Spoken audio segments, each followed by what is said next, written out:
These are the very basic one and important. So this the health lifestyle is following the chi meridian moving in the body and also in harmony with nature. We have to sleep before 11 because like starting from 1 to 3, that's the body starting to detoxing.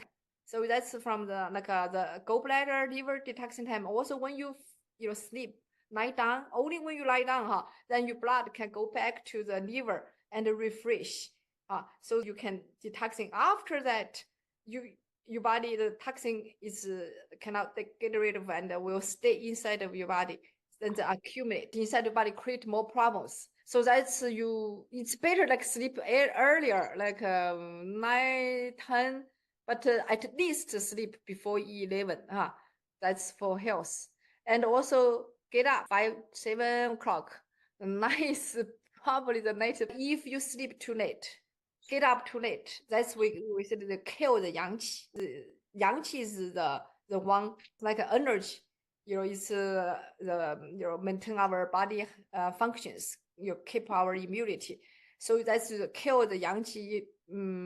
So in the evening, if we stay longer, we use it. It's like we take yang qi from the bank, the money from the bank, and also in the morning the same, because man and nature, human and nature are like are one, like a harmony. So one day it's also like 4 seasons. The morning is like a springtime, noon is like summertime, afternoon is like fall, and the evening is like winter.